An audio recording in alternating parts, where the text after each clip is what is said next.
ಕರುನಾಡ news ವಿಶೇಷ ವರದಿ 800 ವರ್ಷಗಳ ಇತಿಹಾಸ ಸಾರುವ ಶ್ರೀ ಲಕ್ಷ್ಮೀನರಸಿಂಹಸ್ವಾಮಿ ಕ್ಷೇತ್ರದಲ್ಲಿ ಜಾತ್ರಾ ಸಂಭ್ರಮ. ಶಾಸಕ ಕೆ.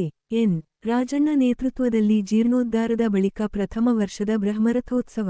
ಜುಲೈ 26 ರಂದು ವಿಜೃಂಭಣೆಯ ರಥೋತ್ಸವ, ಸಾವಿರಾರು ಭಕ್ತರು ಆಗಮನ ನಿರೀಕ್ಷೆ.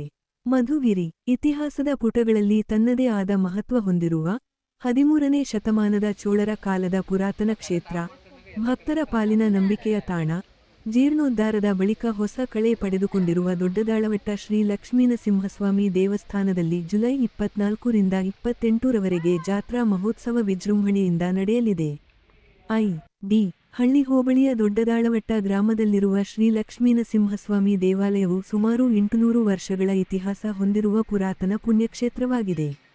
ಜಾತ್ರಾ ಮಹೋತ್ಸವದ ಅಂಗವಾಗಿ ಜುಲೈ 24 ರಿಂದ ವಿವಿಧ ಧಾರ್ಮಿಕ ಪೂಜಾ ಕೈಂಕರ್ಯಗಳು ಆರಂಭವಾಗಲಿದ್ದು, ಜುಲೈ 26 ರಂದು ಅಭಿಜಿತ್ ಮುಹೂರ್ತದಲ್ಲಿ ಶ್ರೀ ಸ್ವಾಮಿಯ ಬ್ರಹ್ಮರಥೋತ್ಸವ ನಡೆಯಲಿದೆ.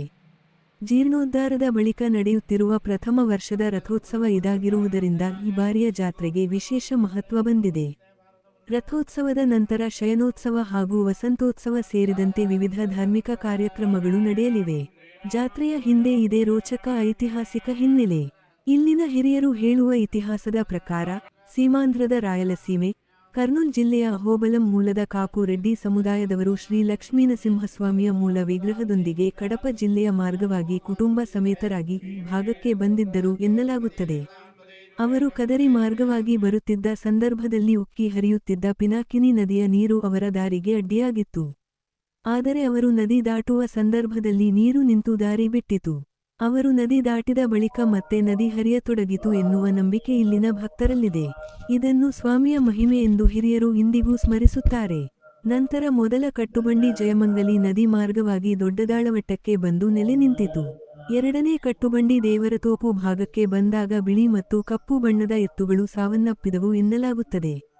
ಈ ಹಿನ್ನೆಲೆಯಲ್ಲಿ ಕಾಪು ಸಮುದಾಯದವರು ಇಲ್ಲಿಯೇ ನೆಲೆಸಿದ್ದು, ಅಂದಿನಿಂದ ಶ್ರೀ ಲಕ್ಷ್ಮೀನರಸಿಂಹಸ್ವಾಮಿಯ ವಿಗ್ರಹವನ್ನು ಇಲ್ಲಿ ಪ್ರತಿಷ್ಠಾಪಿಸಿ ಪೂಜಿಸುತ್ತಾ ಬಂದಿದ್ದಾರೆ ಎಂಬುದು ಸ್ಥಳೀಯ ಹಿರಿಯರ ಇತಿಹಾಸ. ಅನ್ನಸಂತರ್ಪಣೆ, ಪ್ರಸಾದ ವಿನಿಯೋಗ. ಬ್ರಹ್ಮರಥೋತ್ಸವದ ಅಂಗವಾಗಿ ಸುತ್ತಮುತ್ತಲಿನ ರೈತರು ಹಾಗೂ ಭಕ್ತರ ಸಹಕಾರದಿಂದ ಅನ್ನಸಂತರ್ಪಣೆ ಮತ್ತು ಪ್ರಸಾದ ವಿನಿಯೋಗ ನಡೆಯಲಿದೆ.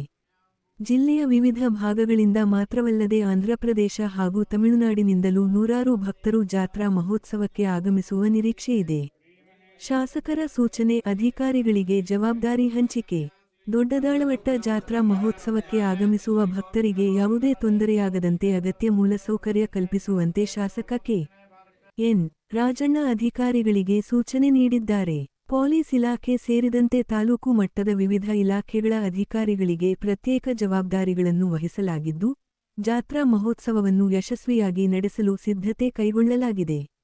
ಮಧುಸೂದನ್ ಭಟ್, ಪ್ರಧಾನ ಅರ್ಚಕರು, ದೊಡ್ಡದಾಳವಟ್ಟ. ಚೋಳರ ಕಾಲದ ಇತಿಹಾಸ ಪ್ರಸಿದ್ಧ ಶ್ರೀ ಲಕ್ಷ್ಮೀನರಸಿಂಹಸ್ವಾಮಿ ಬ್ರಹ್ಮರಥೋತ್ಸವವು ಜುಲೈ 26 ರಂದು ಅಭಿಜಿತ್ ಮುಹೂರ್ತದಲ್ಲಿ ನಡೆಯಲಿದೆ.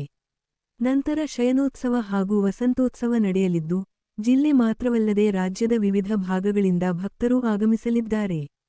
ತಾಡಿ ಶಿವರಾಮ್, ಜೀರ್ಣೋದ್ಧಾರ ಸಮಿತಿ ಉಪಾಧ್ಯಕ್ಷರು.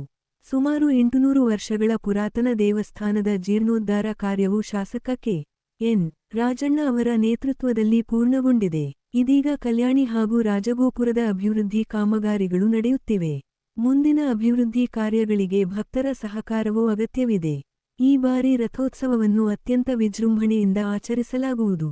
ಇತಿಹಾಸ, ಭಕ್ತಿ, ಸಂಪ್ರದಾಯ, ನಂಬಿಕೆ ಈ ಎಲ್ಲದರ ಸಂಗಮವಾಗಿರುವ ದೊಡ್ಡದಾಳವಟ್ಟ ಶ್ರೀ ಲಕ್ಷ್ಮೀನರಸಿಂಹಸ್ವಾಮಿ ಕ್ಷೇತ್ರದಲ್ಲಿ ಜುಲೈ 26 ರಂದು ನಡೆಯಲಿರುವ ಬ್ರಹ್ಮರಥೋತ್ಸವಕ್ಕೆ ಭಕ್ತರು ಕಾತರದಿಂದ ಕಾಯುತ್ತಿದ್ದಾರೆ.